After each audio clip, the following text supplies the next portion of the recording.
Sponsored by Kandamkulathy Bono Care ക്യാപ്സൂളുകൾ. സന്ധിവേദനയോട് സന്ധിയില്ലാതെ.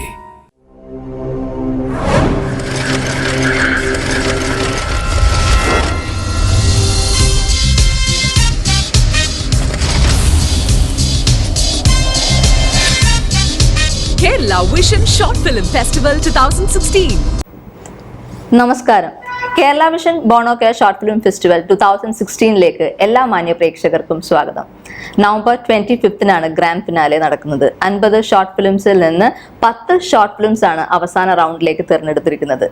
ഈ 10 ഷോർട്ട് ഫിലിംസിനെ ഡയറക്ടേഴ്സിനോട് അവരുടെ ഷോർട്ട് ഫിലിംസിനെ കുറിച്ച് ചോദിച്ച് മനസ്സിലാക്കുന്നതോടൊപ്പം തന്നെ ഈ 10 ഷോർട്ട് ഫിലിമിൽ മികച്ചത് ഏതാണെന്ന് മനസ്സിലാക്കുന്നത്, എല്ലാ കാറ്റഗറിയിലും ദ ബെസ്റ്റ് മനസ്സിലാക്കുന്നതിന് വേണ്ടിയിട്ട്, അത് വിധി നിർണ്ണയിക്കുന്നതിന് വേണ്ടിയിട്ട് വളരെ പ്രഗത്ഭരായിട്ടുള്ള ജഡ്ജസ് ആണ് ഇവിടെ ജഡ്ജിംഗ് പാനലിൽ എത്തി നിൽക്കുന്നത്. സ്വാഗതം ചെയ്യാം മിസ്റ്റർ ജയസൂര്യ, മിസ്റ്റർ ഐ. സ്വാഗതം. സോ നമ്മുടെ കണ്ടസ്റ്റന്റ് ആയിട്ട് ഇവിടെ എത്തിയിരിക്കുന്നത് പ്രണേശ്വരാണ് ഇവിടെ എത്തിയിരിക്കുന്നത്. അദ്ദേഹത്തിന്റെ ഷോർട്ട് ഫിലിമിന്റെ പേര് കാണുന്നുണ്ടോ പപ്പ എന്നുള്ളതാണ്. ആക്ച്വലി ഈ പേര് മാത്രം കേൾക്കുമ്പോൾ എനിക്ക് തോന്നുന്നത് ഒരു അച്ഛനും കുട്ടിയും തമ്മിലുള്ള റിലേഷൻഷിപ്പ് ആണോ ഈ ഒരു ഷോർട്ട് ഫിലിം കൊണ്ട് ഉദ്ദേശിക്കുന്നത്? കാഴ്ചയില്ലാത്തൊരു അച്ഛനും നന്നായി ചിത്രം വരക്കുന്ന ഒരു കുട്ടിയും തമ്മിലുള്ള ഒരു വൈകുന്നേരം. ഓക്കെ, അപ്പൊ ഞാൻ ഉദ്ദേശിച്ചത് ചിലപ്പോൾ ഒരു ബന്ധമില്ലാത്തൊരു പേരിടാറുണ്ട്, അങ്ങനെയാണ്. പ്രാണേശ്വർ എവിടെ നിന്നാണ് വരുന്നത്? ഓക്കെ, അപ്പൊ നമുക്ക് കൂടുതൽ ഡീറ്റെയിൽസ് ജഡ്ജസ് തന്നെ ചോദിച്ചു. പ്രാണേശ്വർ ആദ്യമായിട്ട് ചെയ്യുന്ന അല്ല, ഞാൻ ഇതിന്റെ മുന്നേ ഒരു വർക്ക് ചെയ്തിട്ടുണ്ടായിരുന്നു, TS ഓഫ് സയലൻസ്. ഒരെണ്ണം ഇതിനു മുമ്പ് ചെയ്തു. ഇപ്പൊ സ്റ്റോറി, സ്ക്രീൻ പ്ലേ, ഡയറക്ഷൻ എല്ലാം പ്രാണേശ്വർ തന്നെയാണ്. അതിനും അങ്ങനെ തന്നെ ആയിരുന്നു? അതിനും അങ്ങനെ തന്നെ. ആക്ച്വലി ഞാൻ എഴുത്തിനോടായിരുന്നു എനിക്ക് ശരിക്കും പാഷൻ. പിന്നെ അത് സിനിമയിലേക്ക് കൺവേർട്ട് ചെയ്തു. എഴുത്തെന്ന് വെച്ചാൽ എങ്ങനെയുള്ള എഴുത്തുകൾ? എഴുത്തെന്ന് വെച്ചാൽ ചെറിയ സാധനങ്ങൾ എഴുതാറുണ്ട്. ഷോർട്ട് സ്റ്റോറീസ് പബ്ലിഷ് ചെയ്തിട്ടുണ്ടോ? ഇല്ല, അധികം അങ്ങനെ പബ്ലിഷ് ചെയ്തൊന്നുമില്ല. ബ്ലോഗിലൊക്കെ ഇപ്പം ഇന്റർനെറ്റിൽ സാധാരണ ഒരുപാട് സാധ്യതകളുണ്ട്. അതൊക്കെ എഴുത്ത് നിർത്തണ്ടെന്ന് തോന്നുന്നില്ല. ഇപ്പൊ എന്താ ചെയ്യാറുണ്ടായിരുന്നത്? ഞാനിപ്പോ ശരിക്കും സിനിമേന്റെ പിന്നാലെ നടത്താണ്. ശരിക്കും എന്റെ വർക്ക് ഞാനൊരു സ്കൂളിൽ വർക്ക് ചെയ്യുന്നത്. സ്കൂളിൽ എന്തായിട്ട്? ടീച്ചർ. എന്താ പഠിപ്പിക്കുന്നത്? മ്യൂസിക്കാണ് വിഷയം. മ്യൂസിക്കാണ്. പാടും? വേണമെങ്കിൽ പാടും അല്ല? അങ്ങനെയല്ല, അങ്ങനെ പ്രാക്ടീസ് ഒന്നുമില്ല. ഇതിന്റെ പിന്നാലെ നടക്കാൻ തുടങ്ങിയിട്ട് കുറച്ച് കാലമായി. സ്കൂൾസിലൊക്കെ കോളേജിലൊക്കെ പഠിക്കുന്ന സമയത്ത് എന്റെ കോളേജിൽ ഞാൻ PG ഒക്കെ ചെയ്ത മ്യൂസിക് തന്നെയാണ്. മ്യൂസിക്കിലാണ്. ഇതിന് പക്ഷെ മ്യൂസിക് ചെയ്തിരിക്കുന്നത് വേറെ ആളല്ലേ? അത് ഒരു വളരെ പ്രിയപ്പെട്ട സുഹൃത്താണ്. വേണമെങ്കിൽ പ്രണേഷ് ചെയ്യാമായിരുന്നു അല്ലേ? അല്ല, അങ്ങനെയല്ല. നമ്മളൊരു കൂട്ടായ്മയാണ്. ഇതൊരു ആർട്ട് എന്ന് പറയുന്നത് കൂട്ടായ്മയിൽ നിന്നുണ്ടാകേണ്ട ഒരു ആർട്ട് എന്തായാലും കൂട്ടായ്മയിൽ നിന്ന് തന്നെ ഉണ്ടാവണം. കാരണം നമ്മൾ കാണുന്നില്ലേ, വളരെ ടാലന്റഡ് ആയിട്ട് ഉള്ള സിംഗർ, പാടാൻ പറ്റുന്ന മ്യൂസിക് ഡയറക്ടേഴ്സ് തന്നെ മറ്റൊരു സിംഗറാണ് ചൂസ് ചെയ്യുന്നത്. കാരണം അയാളുടെ ഒരു കോൺട്രിബ്യൂഷൻ എന്ന് പറയുന്നത് അത് ചിലപ്പോൾ എന്തെങ്കിലും പുതിയ ചെയ്യാൻ പറ്റാത്തത് ചെയ്യാൻ പറ്റുമല്ലോ. നമ്മളിത് കാണുന്നതിന് മുമ്പ് നമ്മൾ പ്രണേശ്വർ എന്താണ് ഈ സിനിമ കൊണ്ട് ഉദ്ദേശിക്കുന്നത്? അത്തരത്തിലുള്ള ചോദ്യത്തിന് മറുപടി പറയാൻ കുറച്ച് പാടായിരിക്കും. കാരണം എന്നെ സംബന്ധിച്ചിട്ട് സിനിമ എനിക്ക് പാഷനാണ്. പക്ഷെ ഈ സിനിമ എന്ന് പറയുന്നത് ഇതിലേക്ക് ഞാൻ അങ്ങ് എത്തിപ്പെട്ടതാണ്. അല്ലാണ്ട് അതിനുവേണ്ടി ഒരുപാട് ട്രൈ ചെയ്തിട്ടൊന്നുമല്ല. പിന്നെ കാഴ്ചയില്ലാത്തൊരു ആൾക്കാരുടെ പ്രയാസം എന്നെ വല്ലാണ്ട് അലട്ടിയിരുന്നു. കാരണം എൻ്റെ ഒരു സുഹൃത്ത്, കംപ്ലീറ്റ്ലി ബ്ലൈൻഡ് ആയ ഒരു സുഹൃത്തുണ്ടായിരുന്നു. അവരെപ്പോഴും സംസാരിക്കുന്നേരം പിന്നെ ചുവപ്പ് നല്ലതായിരിക്കും അല്ലേ, നീല നല്ലതായിരിക്കും അല്ലേ എന്ന് അങ്ങനെയൊക്കെ ചോദിക്കാറുണ്ടായിരുന്നു. പിന്നെ ഞാൻ ഇവരെങ്ങനെ ചുവപ്പ് എങ്ങനെ കണ്ടു എന്നുള്ളത് എനിക്ക് ഭയങ്കര ഒരു, പിന്നെ മാത്രമല്ല ക്യൂരിയോസിറ്റി എന്നല്ല, എനിക്കതൊരു ഭയങ്കര ഒരു സങ്കടമായിരുന്നു. ക്യാമറ ആരാണ് ചെയ്തത്? ക്യാമറ പ്രമോദ് ആന്റണിയാണ്. പുള്ളി പ്രൊഫഷണൽ ആയിട്ട് ചെയ്യുന്ന ആളാണല്ലേ? വർക്ക് ചെയ്യാറുണ്ട്. പിന്നെ ഈ അതിൽ മ്യൂസിക് ചെയ്തത് കിസ്മത്ത് എന്ന് പറയുന്ന സിനിമയിലെ കിസബാദി എന്ന് പറഞ്ഞ കുറച്ച് വൈറലായ ഒരു പാട്ടില്ല, അതിന്റെ സിംഗറാണ് പുള്ളി. ഒരുപാട് മറ്റു സിനിമകളൊക്കെ ചെയ്തിട്ടുണ്ട്, ഹിന്ദി അങ്ങനെയുള്ള. അങ്ങനെ ടാലന്റ് ഇല്ല. നിങ്ങൾ സുഹൃത്തുക്കളാണ്, ഒരുമിച്ച് പഠിച്ചിരുന്നത്? അല്ല, അവൻ എന്നെക്കാട്ടും പിന്നെ പ്രായം കുറഞ്ഞ വ്യക്തിയാണ്. എൻ്റെ മാഷിന്റെ മകനായിരുന്നു. കാസ്റ്റിംഗ് എങ്ങനെയാണ് ചെയ്തത്? കാസ്റ്റിംഗ് എന്ന് പറയുന്നത് ആ കുട്ടി എൻ്റെ ചേട്ടന്റെ മകളാണ്. നമ്മൾ എന്തായാലും പ്രാണേശ്വറിന്റെ സിനിമ കാണാൻ പോവുകയാണ്. സന്തോഷം. പ്രാണേശ്വറിന്റെ കാണുന്നുണ്ടോ പപ്പ എന്ന ഷോർട്ട് ഫിലിം കണ്ടാല്? Kerala vision Bono Care short film festival 2016 പ്രാണേശ്വറിന്റെ കാണുന്നുണ്ടോ പപ്പ എന്ന ഷോർട്ട് ഫിലിം കാണാം. തിരിച്ചു വരാം.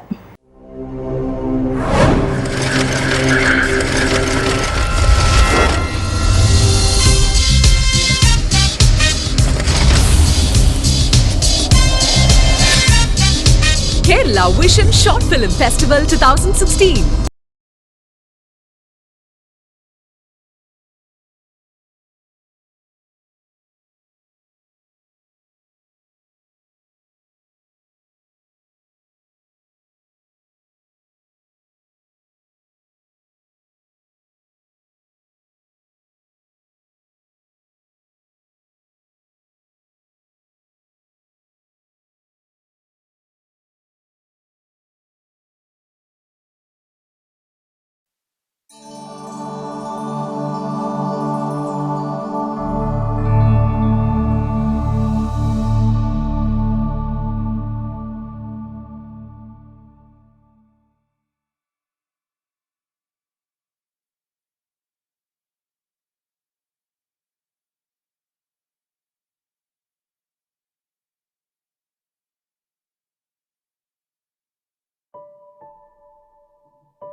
ഹായ് അമ്മ.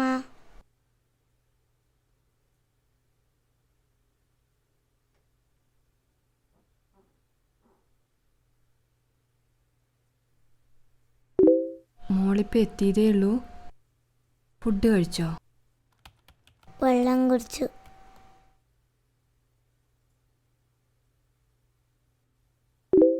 നന്നായി വരച്ചോ?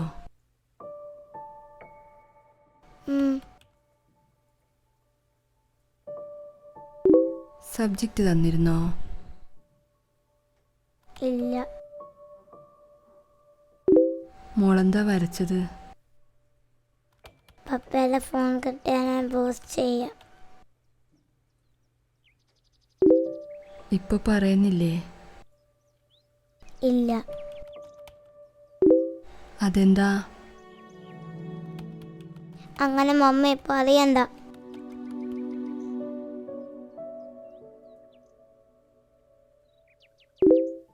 കുഞ്ഞുമാളു ദേഷ്യത്തിലാണോ?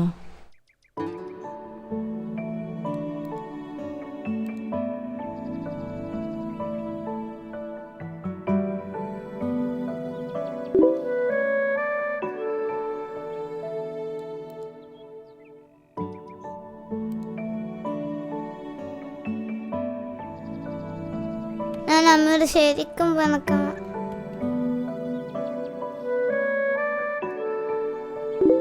മോളൂസേ, സെക്കൻഡും തേർഡും കിട്ടിയ കുട്ടികളുടെ ഒക്കെ പാരൻസ് ഉണ്ടായിരുന്നു. ഐസ്ക്രീം വാങ്ങി കൊടുക്കാനും ചിത്രം കാണാൻ. എൻ്റെ ചിത്രം കാണാൻ പോലും ആരും ഉണ്ടായിരുന്നില്ല.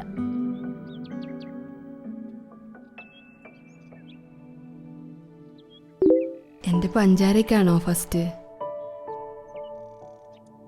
പല മനസ്സില്ല.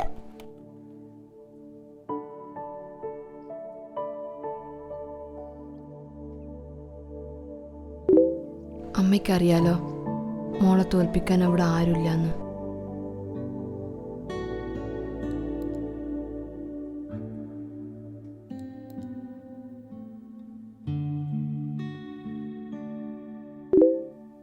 പോട്ടെ കണ്ണ, സാരമില്ല.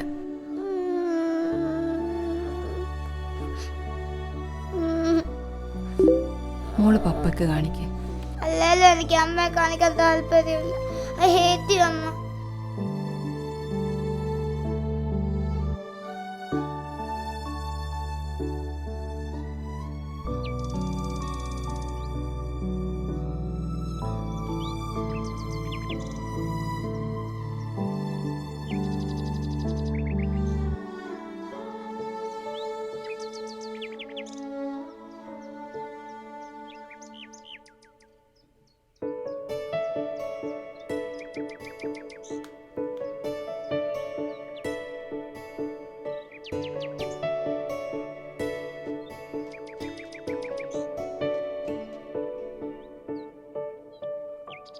പപ്പ എന്താ വൈകിയേ? ട്രെയിൻ ലേറ്റ് ആയി പോയി മോളെ. മോള് വന്നിട്ട് എന്താ കഴിച്ചത്? ഞാൻ വെള്ളം കുടിച്ചു.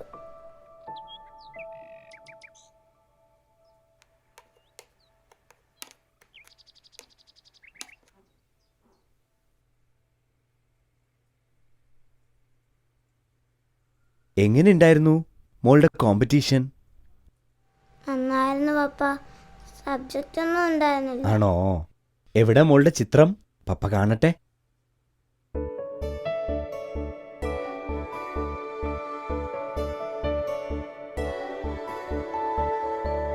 ഇതാ പപ്പ.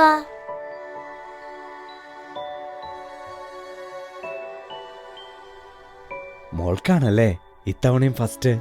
അതെ പപ്പ. കാണുന്നുണ്ടോ പപ്പ? ഓ, പപ്പയ്ക്ക് കാണാലോ.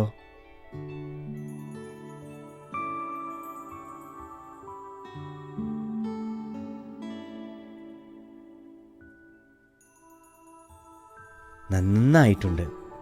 താങ്ക് യു പപ്പ. മോൾ എന്താ വരച്ചത്?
അമ്മയ്ക്ക് ഇവിടുന്ന് എങ്ങനെ വരാൻ കഴിയും എൻ്റെ കുഞ്ഞുമാളോ? ഞാൻ എൻ്റെ ഒരു കണ്ണ് പപ്പക്ക് കൊടുക്കട്ടെ മമ്മ?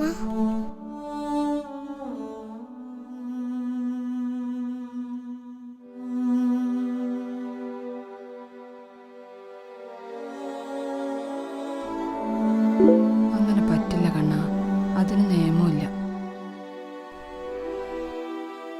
പപ്പക്ക് കാണാൻ ഞാൻ പറഞ്ഞ എന്തിനാ മമ്മ മറക്കുന്നത്?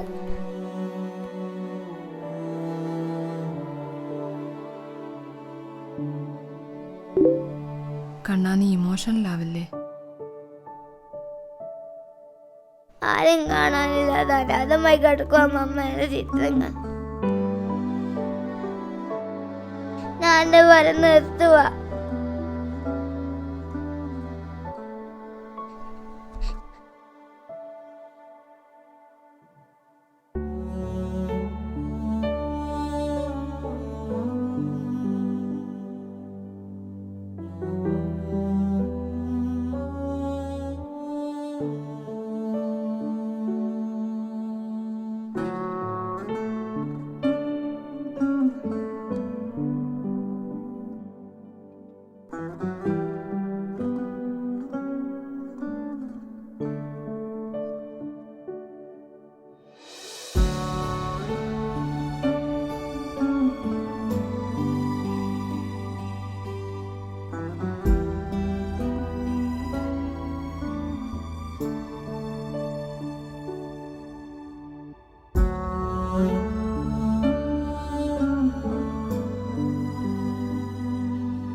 Kerala Vision Short Film Festival 2016. Kerala vision Bono Care short film festival 2016 പ്രാണേശ്വറിൻ്റെ കാണുന്നുണ്ടോ പപ്പ എന്ന ഷോർട്ട് ഫിലിമാണ് ഇപ്പോൾ നമ്മളെല്ലാവരും കണ്ടത്. തീർച്ചയായിട്ടും ഇത് കണ്ടതിന് ശേഷം ജഡ്ജസിന് കുറേ കമൻറ്റ്സ് പറയാനുണ്ടാവും, കുറേ കാര്യങ്ങൾ ചോദിച്ച് മനസ്സിലാക്കാനുണ്ടാവും അല്ലേ? ചോദിക്കാം. നല്ല മനോഹരമായിട്ടുള്ളൊരു 13 മിനിറ്റിൻ്റെ ഒരു സിനിമ നമ്മൾ സന്തോഷം. ഇതിനകത്ത് ഈ 13 മിനിറ്റിൽ ഒതുക്കുക എന്നുള്ളത് തീരുമാനിച്ചിട്ട് ചെയ്തൊരു സിനിമയാണത്. 13 മിനിറ്റ് തന്നെ എന്നെ കൊണ്ട് എനിക്ക് ഭയങ്കര പ്രശ്നമായിരുന്നു. സാമ്പത്തികം 13 മിനിറ്റേക്ക് ഷൂട്ട് ചെയ്യാൻ എത്ര ദിവസം ഷൂട്ട് ചെയ്തു? ആ കുട്ടി ചെറിയ കുട്ടിയായതുകൊണ്ട് കുട്ടി പെട്ടെന്നൊന്നും ചെറിയ കുട്ടിയാണല്ലോ, അങ്ങനെ ഒരു പ്രശ്നമല്ലാണ്ട് കുട്ടി ചില സമയത്ത് ഇനി ഞാൻ പറ്റില്ല എന്നിട്ട് പറയുന്നത്. അങ്ങനെ അത് 5 ദിവസം എടുക്കേണ്ടി വന്നു. 5 ദിവസം എടുത്തു 13 മിനിറ്റ് ഷൂട്ട് ചെയ്യാൻ. അത് കുട്ടിയുടെ സൗകര്യം അനുസരിച്ചാണ് നിങ്ങൾ ഷൂട്ട് ചെയ്യുന്നത്? കുട്ടിയുടെ സൗകര്യമാണ്. കുട്ടി കുറച്ച് ഞാൻ പറയും ഇതിന് പറ്റില്ല എന്ന് പറഞ്ഞാൽ പറ്റില്ല. എത്ര ദിവസം? 3ാം ക്ലാസ്സിൽ പഠിക്കുന്നതാണ്. ഇതിനകത്ത് ബീച്ച് ഏരിയയിൽ ഒരു പോർഷൻ കാണിക്കുന്നുണ്ട്. അപ്പൊ ആ സമയത്ത് കുട്ടിയുടെ അച്ഛന് കാഴ്ചശക്തി ഉണ്ടായിരുന്നു എന്നാണ്? അല്ല, കുട്ടി സ്വപ്നം കണ്ടതാണ്. കുട്ടി എൻ്റെ ഒരു കണ്ണ് കൊടുത്താൽ അവിടെ ആ ഫ്രെയിമിൽ ശ്രദ്ധിച്ചാൽ കാണാൻ പറ്റും. 2 പേരുടെ കണ്ണിന് ഒരു കണ്ണട ഡാർക്കാണ്, ഒന്ന് കറക്റ്റ് കാഴ്ചകളാണ്. അപ്പൊ കുട്ടി എന്നിട്ട് ചോദിക്കുന്നത് എൻ്റെ ഒരു കണ്ണ് കൊടുത്തോട്ടെ എന്നുള്ളതാണ് ചോദിക്കുന്നത്. അപ്പൊ കുട്ടിയുടെ അങ്ങനെ ഒരു സ്വപ്നം, കുട്ടി ആദ്യം കുട്ടിയുടെ കളിപ്പാട്ടങ്ങൾ, കുട്ടിയുടെ പ്രിയപ്പെട്ടതിനെ ഒരു കണ്ണ് കുത്തി നോക്കുന്നുണ്ടായിരുന്നു. ഒരു കണ്ണ് കൊണ്ട് എനിക്ക് എന്ത് ചെയ്യാൻ പറ്റും? ആ കുട്ടിയെ സംബന്ധിച്ചിട്ട് കുട്ടി ഉണ്ടാക്കുന്ന കളറുകളെ ഒന്നും കാണാൻ പ്രിയപ്പെട്ടവരാരും ഇല്ല എന്ന് പറയുന്നത് കുട്ടിയെ സംബന്ധിച്ച് വലിയൊരു സ്ട്രഗിളാണ്. ശരിക്കും പൂർണ്ണമായി ഇരുട്ടിൽ നിൽക്കുന്ന മനുഷ്യരും ഒരുപാട് കളർഫുൾ ആയിട്ട് അതിൽ സഞ്ചരിക്കുന്ന ഒരു കുട്ടിയും തമ്മിലുള്ള ഇന്ററാക്ഷൻ, ഷെയർ ചെയ്യാൻ ഒരാളില്ലാത്തതിന്റെ വിഷമമാണ് ആ കുട്ടി. പ്രിയപ്പെട്ട ഒരാളില്ലാത്തതാണ്. നിങ്ങൾ ആ പോയിന്റ് ആ ഫസ്റ്റ് ഷോട്ടിൽ തന്നെ അത് ഫസ്റ്റ് ഷോട്ടിൽ കാണിച്ച് തന്നെ നിങ്ങൾ ലിങ്ക് ചെയ്തിട്ടുണ്ട് മൊത്തത്തിൽ. കൊച്ചു ആദ്യം തന്നെ നോക്കുമ്പോൾ തന്നെ ഒരു കണ്ണ് പൊത്തിയിട്ടില്ല നോക്കും. ഈ ഫിലിമിനകത്ത് അമ്മ വളരെ ക്ലാരിറ്റിയോടുകൂടി അവരുടെ ഫേസ്ബുക്ക് പേജിനകത്ത് ഇന്ന ജോലി ചെയ്യുന്നു, ഈ കുട്ടിയെ ഇന്ന പേര് സാധനങ്ങളെല്ലാം വളരെ ഡീറ്റെയിൽ ആയിട്ട് പോയിട്ടുണ്ട്. പക്ഷെ അച്ഛൻ ഒരു ജോലി കഴിഞ്ഞ് വന്നിറങ്ങുകയാണ്. പക്ഷെ അവിടെ ഒരു ക്ലാരിറ്റി കുറവുണ്ടോ അതല്ലെങ്കിൽ അച്ഛൻ്റെ ജോലി അച്ഛന് എവിടുന്ന് വന്നു? എൻ്റെ പിന്നെ ശ്രമവും എൻ്റെ ശ്രദ്ധയും ഒക്കെ ഈ രണ്ടുപേരുടെ കമ്മ്യൂണിക്കേഷനിൽ മാത്രമായിരുന്നു. കാരണം എന്താണെന്ന് വെച്ച് കഴിഞ്ഞാൽ എനിക്ക് പറയേണ്ടത് കാഴ്ചയില്ലാത്ത ഒരാളും അയാളുടെ കാഴ്ചയില്ല ഒരു മകളും തമ്മിലുള്ള അങ്ങോട്ടും ഇങ്ങോട്ടും സംവേദിക്കാൻ പറ്റാത്തതിൻ്റെ ഒരു വലിയൊരു ഇത്. അപ്പം ഇവർക്ക് കാഴ്ച ഉണ്ടായിരുന്നെങ്കിൽ എന്ന് ഞാൻ ആഗ്രഹിക്കുന്നു. കാരണം എൻ്റെ പ്രിയപ്പെട്ട സുഹൃത്തുക്കളൊക്കെ കാഴ്ചയില്ലാത്തവർക്ക് കാഴ്ച കിട്ടിയിരുന്നെങ്കിൽ. എൻ്റെ ചോദ്യം എന്താണെന്ന് വെച്ച് കഴിഞ്ഞാൽ, അമ്മ വിദേശത്തുള്ളൊരു നേഴ്സായിട്ട് വർക്ക് ചെയ്യുന്നു, മകള് ഇങ്ങനെ പഠിക്കുന്നു, അത്യാവശ്യം ആ ചുറ്റുപാട് നിങ്ങൾ എസ്റ്റാബ്ലിഷ് ചെയ്തിരിക്കുന്ന ഒരു അപ്പർ ക്ലാസ് ഫാമിലി ആയിട്ടാണ് ആ ചുറ്റുപാടിനെ എസ്റ്റാബ്ലിഷ് ചെയ്തിരിക്കുന്നത്. അപ്പോൾ ഇത്രയും കാഴ്ചയില്ലാത്ത ഒരാൾ ജോലിക്ക് പോയി തിരിച്ചു വരുന്ന സീനാണ് അവിടെ നമ്മൾ ക്രിയേറ്റ് ചെയ്തിരിക്കുന്നത്. ആ സംഭവം നമുക്ക് ക്ലാരിറ്റി കുറവ് വന്ന ഒരു ഏരിയ ചെറുതായിരുന്നു എന്ന് വെച്ചാൽ എനിക്കല്ലോ. കാരണം അതല്ല കാണുന്നവർക്കൊക്കെ തോന്നാം. കാരണം വെച്ചാല് കുട്ടിയുടെ പേര് ഡീറ്റെയിൽസ് എല്ലാം നമുക്ക് കിട്ടുന്നുണ്ട്, കുട്ടിയുടെ മദർ എന്താന്ന് കിട്ടുന്നുണ്ട്, ഫാദർ ആരാന്നുള്ളത് കിട്ടുന്നില്ല. പക്ഷെ അതിനാണ് അല്ലെങ്കിൽ കാഴ്ചക്കുറവുള്ള ഒരാളാണ് എന്നുള്ളത് മാത്രമാണോ അവിടെ ഉദ്ദേശിച്ചത്? അതല്ലാണ്ട് അയാൾ എവിടെ നിന്ന് വരുന്നു അല്ലെങ്കിൽ അയാളുടെ ജോലി എന്താണ് എന്നുള്ള അയാൾ ശരിക്കും സെൻട്രൽ ക്യാരക്ടർ ചെയ്തിരിക്കുന്ന അദ്ദേഹമാണ്. കുട്ടിയെ വെച്ചുകൊണ്ട് അദ്ദേഹത്തിന്റെ കഥയാണ് പറയാൻ ഉദ്ദേശിച്ചിരിക്കുന്നത്. അതിൽ താങ്കൾ തൃപ്തനാണോ? അതോ അത് മനഃപൂർവ്വം അങ്ങനെ ചെയ്തതാണോ? തീർച്ചയായിട്ടും. കാരണം എന്നെ സംബന്ധിച്ച് അതിൻ്റെ ഒരു സമയം സ്ക്രിപ്റ്റൊന്നും കംപ്ലീറ്റ് നമ്മളൊരു പക്ഷേ ഷോർട്ട് ഫിലിമിന് സ്ക്രിപ്റ്റ് എഴുതി കഴിഞ്ഞാൽ അതിൻ്റെ സ്ക്രിപ്റ്റൊന്നും അല്ല ഷൂട്ട് ചെയ്തിരിക്കുന്നത്. പലപ്പോഴും കുട്ടിക്ക് എന്ത് പറ്റും എന്നതാണ്. അവളെ കൊണ്ട് ഒരു തവണ ഒരു ഡയലോഗ് പറയിപ്പിക്കും, അത് എനിക്ക് സാറ്റിസ്ഫൈഡ് അല്ലെങ്കിൽ അതിന് സബ്സ്റ്റിറ്റ്യൂഷൻ അവളോട് ചോദിക്കും. അവൾ പറയുന്ന സബ്സ്റ്റിറ്റ്യൂഷനൊക്കെ എടുത്തിട്ടുണ്ട്. അപ്പം പരിമിതി എപ്പോഴും ഷൂട്ട് ചെയ്യുമ്പോൾ മനസ്സിലാകുന്ന കുറേ വിഷയങ്ങൾ. കാരണം എൻ്റെ കയ്യിലുള്ള സാധനങ്ങൾ ഇതാണ്. എൻ്റെ കയ്യിലുണ്ടാക്കി കുറച്ച് ചെമ്പിലൊക്കെ ഉണ്ടാക്കി വെച്ചിരിക്കുന്ന കുറച്ച് ലൈറ്റും അങ്ങനെയുള്ള കുറച്ച് സാധനങ്ങളാണ്. അപ്പം ഇനിയിപ്പോൾ അദ്ദേഹം ജോലി ചെയ്യുന്ന കാര്യങ്ങൾ നമ്മൾ ഇംപ്ലിമെൻറ്റ് ചെയ്യണമെങ്കിൽ അദ്ദേഹം സ്ക്രീൻ പ്രസൻസിലുള്ള ഒരാളാണ്. മറ്റേത് സ്ക്രീൻ പ്രസൻസ് ഇല്ലാത്ത ഒരാൾ നമുക്ക് വളരെ പെട്ടെന്ന് ആരാണ് എന്താണ് എന്ന് നമുക്ക് വളരെ പെട്ടെന്ന് എഴുതി കാണിച്ചാൽ ഫേസ്ബുക്ക് പേജ് യൂസ് ചെയ്തുകൊണ്ട് അതിൽ എഴുതി കാണിച്ചാൽ പറ്റുന്നതാണ്. ഇദ്ദേഹത്തിനാണെങ്കിൽ നമുക്കൊരു ഡയലോഗിൽ പറയാം, കുട്ടി അച്ഛൻ നിങ്ങൾ എന്താ ചെയ്യുന്നതെന്നൊന്നും ചോദിക്കാൻ പറ്റില്ല. അപ്പം അദ്ദേഹത്തിന് കാണിക്കണമെങ്കിൽ നമ്മൾ ഷൂട്ട് ചെയ്യുന്നതാണ്. ആകെ ഒരു മുറിയാണ് ലൈറ്റ് ചെയ്തത്. ലിമിറ്റേഷൻ എന്ന് പറയുന്നത് എന്നെ സംബന്ധിച്ച് ഞാൻ ചെയ്ത വർക്കൊക്കെ ലിമിറ്റേഷനുള്ളതാണ്. ഇതിന് മുന്നേ ചെയ്ത സാധനത്തിൽ ലൈറ്റ് പോലെ യൂസ് ചെയ്തില്ല. ബൈക്കിന്റെ ലൈറ്റ് സോഫ്റ്റ് ചെയ്യാണ് ചെയ്തത്. ബൈക്ക് ലൈറ്റ് സോഫ്റ്റ് ചെയ്തിട്ട് ഇതിപ്പോ നമ്മളിപ്പോ വലിയ വലിയ സിനിമകളും എല്ലാം കോംപ്രമൈസ് ചെയ്ത് തന്നെയാണ് ചെയ്യുന്നത്. കാര്യം അത് ഏതെങ്കിലും രീതിയിൽ അത് കോംപ്രമൈസ് ചെയ്യപ്പെടാം ഏതെങ്കിലും ഒരു സ്ഥലത്ത്. പിന്നെ നമ്മുടെ കഴിവുകളൊക്കെ ഇതിന്റെ കൂടെ വരും. അല്ല, ഇത് ഒരു കുറ്റമായിട്ട് പറയുന്നല്ല, കാണുമ്പോ തോന്നുന്ന എന്തായാലും കുറ്റാണെങ്കിലും അല്ലെങ്കിൽ തന്നെയും ഏത് മനുഷ്യനും നമ്മളേതായ പോരായ്മകൾ ഉണ്ടാവും. എന്റെ പോരായ്മകളും ഞാൻ ചെയ്യുന്ന വർക്കുകളായിട്ട് എപ്പോഴും കൂടി ചേർന്നു. അപ്പൊ ആ പോരായ്മകൾ മനസ്സിലാക്കി നമുക്ക് അടുത്തതിൽ അത് കറക്റ്റ് ചെയ്ത് പോരായ്മകൾ ചിലപ്പോൾ നമുക്ക് മനസ്സിലാക്കാൻ പറ്റാത്ത പോരായ്മകൾ ചിലപ്പോൾ നമ്മുടെ ജീവിതം മുഴുവൻ ആരെങ്കിലും പറയുമ്പോൾ മനസ്സിലാവും. പിന്നീട് മറ്റൊരു വർക്ക് ചെയ്യുമ്പോഴാണ് ആ കുട്ടി വളരെ മനോഹരമായിട്ട് ചെയ്തിട്ടുണ്ട്. വളരെ ടച്ചിങ് ആയിട്ട് നമുക്ക് ആ സാധനം കാണുന്നു തോന്നുന്നുണ്ട്. പക്ഷെ ആ അച്ഛന്റെ ക്യാരക്ടർ എനിക്ക് അത്രയും ടച്ചിങ് ആയിട്ട് തോന്നിയില്ല. അച്ഛൻ നേരത്തെ അഭിനയിക്കുന്ന ആളാണ്. അച്ഛൻ ഒരുപാട് ഡ്രാമയൊക്കെ ചെയ്തതാണ്. പിന്നെ കേശവൻ നായരൊക്കെ, ബഷീറിന്റെ കേശവൻ നായരൊക്കെ അനശ്വരനാക്കിയൊരു നടനാണ്. ലിമിറ്റേഷൻ ആണ് പ്രശ്നം. പുള്ളിക്ക് പെട്ടെന്ന് പോണായിരുന്നു. പുള്ളി എനിക്ക് ഒരുപാട് ഇത് ചെയ്യാനുള്ളൊരു സമയത്തിന്റെ ഒരു പ്രശ്നം. അദ്ദേഹത്തെ എങ്ങനെ കിട്ടിയതിന് പരിചയമുണ്ടോ? ഫേസ്ബുക്കിലൂടെയും സിനിമയ്ക്ക് വേണ്ടിയിട്ട് പുള്ളിയെ കാസ്റ്റ് ചെയ്യാൻ നോക്കിയിരുന്നു. അപ്പൊ പുള്ളി ഇങ്ങനെ ഒരു സംഭവം നടക്കുന്നുണ്ടെന്ന് പറഞ്ഞപ്പോൾ ഞാൻ ഫ്രീ ആയിട്ട് വന്നിട്ട് ചെയ്തു തരാൻ ഞാൻ ആരെയും നോക്കിയില്ല. എന്താണ് ഇനി പ്രണേഷിന്റെ ഫർദർ ആയിട്ടുള്ള പരിപാടികൾ പ്ലാൻ ചെയ്യുന്നത്? സിനിമ തന്നെ. സിനിമയാണ് അൾട്ടിമേറ്റ് ലക്ഷ്യം. അപ്പൊ അതിലോട്ട് മൂവി കൊണ്ടിരിക്കുക. അൾട്ടിമേറ്റ് ലക്ഷ്യം എന്ന് പറഞ്ഞാൽ എന്റെ ഒരു പാഷനാണ് സിനിമ. അപ്പൊ അതിനുവേണ്ടിയുള്ള മൂവ്മെന്റ്സ് ഒക്കെ നടക്കുന്നുണ്ട്. പാഷൻ സിനിമ പ്രൊഫഷണൽ മ്യൂസിക് പോലെ അങ്ങനെ പറഞ്ഞ വളരെ സന്തോഷം. കാരണം ഇങ്ങനൊരു പിന്നെ ഇതില് ഒരു പിന്നെന്താ പറയാ 10 എണ്ണത്തിൽ വന്നതിൽ പിന്നെ നിങ്ങളെ കൂടെ ഒരു ദിവസം ചെലവഴിക്കാൻ പറ്റിയതിൽ വളരെ സന്തോഷം. ഭയങ്കര കൂളായിട്ട് സംസാരിക്കുന്നുണ്ട്, നോൺ സ്റ്റോപ്പ് ആയിട്ട് ആള് സംസാരിക്കുന്നുണ്ട്. പക്ഷെ എനിക്ക് ഒരുപാട് പ്രശ്നങ്ങൾ ഫേസ് ചെയ്തിട്ട് തന്നെ ആയിരിക്കും എല്ലാവരും ഓരോ ഷോർട്ട് ഫിലിംസ് ഒക്കെ ചെയ്യുന്നത്. അപ്പൊ പറഞ്ഞതിൽ മനസ്സിലാക്കി ഒരുപാട് പ്രശ്നങ്ങളൊക്കെ ഫേസ് ചെയ്തിട്ടുണ്ടെന്ന് മനസ്സിലായി. ഇപ്പൊ ജഡ്ജസ് ഓരോ കമന്റ്സ് ഒക്കെ പറഞ്ഞു. ഇപ്പൊ ഗ്രാൻഡ് ഫിനാലെ ആണ് November 20 നടക്കാൻ പോകുന്നത്.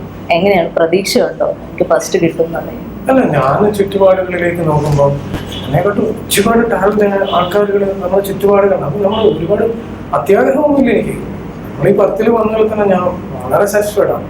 ഇനിയിപ്പം കിട്ടിയാൽ വാങ്ങിച്ചിട്ട് പോകും. വലിയ ഭാവം അല്ല, കിട്ടുക എന്ന് പറയുന്നത് ചിലപ്പം അതൊരു ലോട്ടറി ആയിരിക്കാം, പിന്നെ ഇവരുടെയൊക്കെ കാരണമായിരിക്കാം.